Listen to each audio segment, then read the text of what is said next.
చూస్ country delight, live better. ఇప్పుడే country delight app ని download చేసుకోండి. నమస్తే, వెల్కమ్ టు సుమన్ టీవీ. నేను పద్మిని. ప్రస్తుతంతో పాటు ప్రముఖ ఆధ్యాత్మికవేత్త, జ్యోతిష పండితులు, అమ్మవారి సేవకులు, దత్త గణపతి ఉపాసకులు మురళీధర శర్మ గారు మనతో పాటు ఉన్నారు. మాట్లాడదాం. మురళీ గారు నమస్కారం అండి. మహాదేవ శ్రీమాత్రే నమః.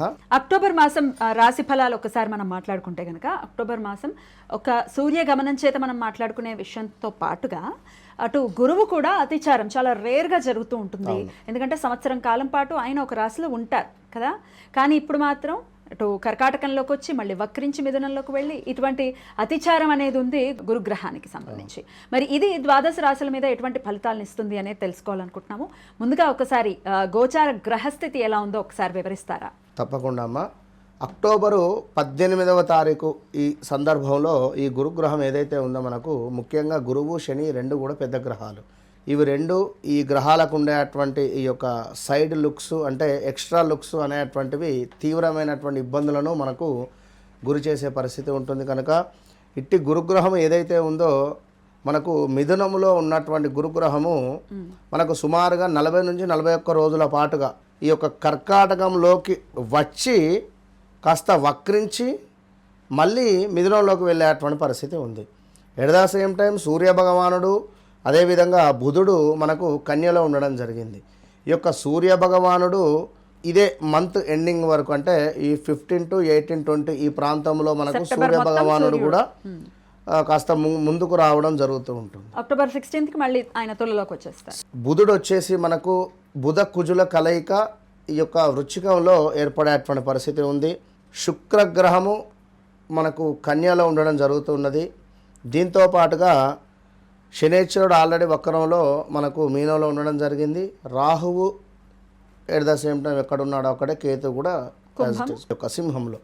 సో ఓవరాల్గా మనకు గ్రహచారము గోచారం అనేటువంటివి రెండిట్లకి సంబంధించింది ఇది మనం తెలుసుకునేటువంటి పరిస్థితి. ఎందుకంటే ఈ యొక్క గోచారంలో ఏదైతే పేరుందో గ్రహచారంలో వేరే పేరు ఉంటే వీరికి రెండు రకాలుగా కూడా ఇబ్బందులు ఎదుర్కొనేటువంటి పరిస్థితి ఉంటుంది. అదేవిధంగా మనకు గ్రహచారంలో ఉండేటువంటి ఆ యొక్క జన్మనామం ఏదైతే ఉందో దాని ప్రకారంగానే మన యొక్క పేరున్నట్టయితే వీరికి కేవలం ఒక్కసారి మాత్రమే ఇబ్బంది ఉంటుంది. అంటే ఫలానా రమేషు అనుకుందాం, తులారాశి రమేషు అనుకుంటే ప్రజెంట్గా గురుబలం చాలా డేంజర్ జోన్లో ఉన్నారు. ఈ నెంబర్ 6 వాళ్ళు మనం చాలా నెంబర్ ఆఫ్ ఛానల్లో గత వీడియోలో కూడా చెప్పడం జరిగింది. 6 రిలేటెడ్ చాలా ఇబ్బంది కలిగించేటువంటి సందర్భాలు ఉన్నవి. కానీ వీరి యొక్క జన్మనామం కనుక ఒకవేళ ఏ వృషభానిదో మేషానిదో అయితే మళ్ళీ పరిస్థితి వేరే ఉంటుంది. సో కనుక అసలు ఏమిటి మనకంటూ ఒక లక్కీ డే, ఒక లక్కీ నెంబర్ ఇలాంటివన్నీ కూడా ఉంటవి. ఇవన్నీ కూడా చూసుకొని ముందుకు వెళితే 100కు 200% జీవితం అనేటువంటిది చాలా అద్భుతంగా ఉంటుంది అనేటువంటి విషయాన్ని గమనించుకోవాలి. రైట్ అండి. గోచార పరిస్థితి ఇలా ఉంది, గ్రహస్థితి ఇలా ఉంది కాబట్టి మరి ఇప్పుడు ద్వాదశ రాశులకి కూడా ఈ గ్రహస్థితి వల్ల ఎటువంటి ఫలితాలు వస్తాయి, వారు చేసుకోవాల్సినటువంటి పరిహారాలు ఏమిటి, అవన్నీ ఇప్పుడు మాట్లాడుకుందాం. తప్పకుండా. మరి మేష రాశి వారికి ఈ అక్టోబర్ మాసం ఎటువంటి ఫలితాలను ఇస్తుందని అనుకోవచ్చు మురళి గారు? తప్పకుండా అమ్మా. మేషరాశి వారికి ముందుగా ఆదాయానికి మించినటువంటి ఖర్చు ఏవైతే వీరు ఎక్స్పెక్టేషన్ చేసుకొని ఆ డబ్బులు దాచిపెట్టుకున్నారా లేదా ఒకదాని కోసము పక్కన పెట్టుకున్నటువంటి ఆ డబ్బులు ఏవైతే ఉన్నాయో మరొక దానికి ఖర్చు అయ్యేటువంటి సందర్భాలు, ఈఎంఐల యొక్క భారం పెరగడం కావచ్చును. అదేవిధంగా ఇంట్లో ఉండేటువంటి వారు, అద్దె ఇంట్లో ఉండేటువంటి వారు ఇంటి కిరాయి కట్టుకోవడానికి కూడా ఇబ్బందిగా ఉండేటువంటి సందర్భాలు వచ్చేటువంటి పరిస్థితులు ఉంటాయి. దీంతో పాటుగా హాస్పిటలైజ్డ్ కొంత డబ్బు ఖర్చు అయ్యేటువంటి పరిస్థితి, మెడికల్ రిలేటెడ్, ఇంట్లో ఎవరిదైనా మరణ వార్త అనేటువంటిది కొంత కలత పెట్టేటువంటి పరిస్థితులు. అదేవిధంగా బంధువుల మరణ వార్త, అది ఎవరిదైనా కావచ్చును. దీనికి తోడు గృహ సమస్య, గతంలో కొంత బాగుంది, ఒక ఇల్లు తీసుకున్నారు, ప్రజెంట్గా ఉన్నటువంటి సందర్భాలలో ఈ ఇల్లుకు ఈఎంఐ కట్టలేకపోతున్నాను, ఈ ఇంటిని నేను అమ్మేస్తాను అని అనుకునేటువంటి పరిస్థితులు. అదేవిధంగా కొంత ప్రమాదాలు పొంచి ఉన్నవి. దీంతో పాటుగా ఏవైనా వాహనాలు అంటే 2 వీలర్స్ కానీ 4 వీలర్స్ కానీ లైక్ వీటికి సంబంధించి ఇవి నడిపేటువంటి సందర్భాలలో చాలా జాగ్రత్త వహించడం అవసరము. అదేవిధంగా మత్తు పదార్థాలు అలవాటు ఉండేటువంటి వారికి ఇంకా ఎక్కువ అయ్యేటువంటి పరిస్థితులు ఉన్నవి. దానివల్ల వాహనం నుండి కింద పడడం కావచ్చును, ఇలాంటివి కూడా ఉండే సందర్భాలు ఉన్నవి. పిల్లలకు చదువు రీత్యా కొంత జ్ఞాపక శక్తి తక్కువ అవ్వడం కావచ్చును, లేదా ఇంకా ఏవైనా వారికి సంబంధించినటువంటి ఇబ్బందులు. నెంబర్ ఏ అక్షరము, ఎల్ అక్షరము, అదేవిధంగా మనకు సి అక్షరంతో మొదలయ్యేటువంటి పేర్లు, సంస్థలు, కంపెనీసు, ఇవి కొంత ఇబ్బందికరమైనటువంటి సందర్భాలు ఫేస్ చేసేటువంటి రోజులు అని చెప్పుకోవచ్చు.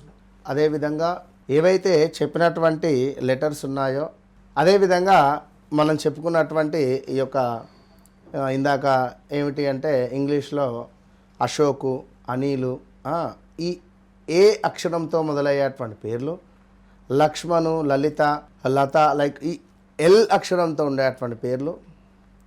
అదే విధంగా మరొకటి సి అంటే చాందిని, చరణు, చరిత, ఇలాంటి పేర్లతో ఉండేటువంటి వారు కొంత జాగ్రత్త. ఎందుకు అంటే బ్రేకప్స్ కావచ్చును, అదేవిధంగా వివాహం దాకా వచ్చి సంబంధాలు ఏవైనా మిస్ అయిపోవడం కానీ, అంటే ఇక రేపు మనకు ఎంగేజ్మెంట్ అనేటువంటి సందర్భాలలో వాహన ప్రమాదాలు కావచ్చును, లేదా వివాహమే అని అనుకునేటువంటి సందర్భాలలో, అంటే ఈ శుభకార్యాలకు వెళ్ళేటువంటి సందర్భాలలో కొంత అశుభము కలిగేటువంటి సందర్భాలు ఉంటాయి. కనుక చాలా జాగ్రత్తగా ఒక విషయం ఏమిటి అంటే, వాస్తవానికి ఈ మేషరాశి వారు ఎవరి నెంబర్ అయితే సేవ్ చేసుకుంటారో వారే వీరికి శత్రువులు. ఎవరిని నమ్మకూడదు అధికంగా. అదేవిధంగా వీరి సీక్రెట్ విషయాలు కావచ్చును, ప్రతిదీ ఏది కూడా ఎవరికి షేర్ చేసుకోకుండా ఉంటే మంచిది, గోప్యంగా ఉండాలి అంటున్నారు. మంచిది. వీరికి ఫ్రెండ్స్ అంటే చాలా ఇష్టము. ఫ్రెండ్స్ రిలేటెడ్ తిరగడం కానీ, ఫ్రెండ్స్ రిలేటెడ్ గడపడం కానీ వీరికి బాగా ఇష్టము. సో ఇలాంటివన్నీ కూడా తక్కువ చేసుకోవాలి. ఈ సందర్భాలలో అధికంగా డబ్బు ఖర్చు అయ్యే పరిస్థితి ఉంటుంది. ఉద్యోగ ప్రయత్నాలు కొంత ఇబ్బందికరంగా ఉండబోతున్నాయి. వ్యాపారంలో కూడా కొంత ఒడిదుడుకులు కావచ్చును. పెట్టినటువంటి వ్యాపారం తీసేయాలా అనేటువంటి ఆలోచనలు ఇవన్నీ కూడా ఉంటవి. అయితే ఇక్కడ ఒక మాట ఏమిటి అంటే, మాది మేషరాశి, మరి మాకు బాగుంది అని అనుకునేటువంటి వారికి సంతోషం, లేదా ఇంకా ఏదైనా కావచ్చును. వ్యక్తిగత జాతకంలో నడిచేటువంటి దశ అంతర్దశలు చాలా అవసరం. ఒక వివాహం కానీ, ఒక వ్యాపారము మొదలుపెట్టే సందర్భం కావచ్చును, లేదా ఒక మనకు ఏమైనా అబ్రాడ్ వెళ్ళేటువంటి సందర్భాలు కానీ, లేదా మరొకటి ఏదైనా వారి యొక్క జన్మచాట్లోనే మనకు తెలిసేటువంటి పరిస్థితి ఉంటుంది. కాస్త వివరంగా తెలుసుకునే పరిస్థితి ఉంటుంది. రైట్ అండ్ అన్ని విషయాల్లో వీడికి బాగుండాలి మేషరాశి వారికి అనుకుంటే కనుక ఎటువంటి పరిహారాలను చేయాలి? మేషరాశి వారు చెరుకు గడలను అమ్మవారికి సమర్పించి, ఈ చెరుకు గడలను చిన్న పిల్లలకి ఎవరికైనా పంచడం వల్ల చెరుకు రిలేటెడ్ అంటే చిన్న చిన్న ముక్కలను చక్కగా అవి తీసి లలిత అమ్మవారికి కానీ, లేదా దుర్గా అమ్మవారికి కానీ సమర్పించి, వీటిని చిన్న చిన్న పిల్లలకు కానీ, లేదా ఎవరికైనా స్కూల్లో ఉండేటువంటి పిల్లలకు పంచే ప్రయత్నం చేయండి, బాగుంటుంది. చాలా చక్కగా వివరించారు. ఇక నెక్స్ట్ వీడియోలో వృషభ రాశి వారికి ఎలా ఉండబోతోంది అక్టోబర్ మాసం అనేది తెలుసుకుందాం. థ్యాంక్ యూ అండి, నమస్తే. మహాదేవ.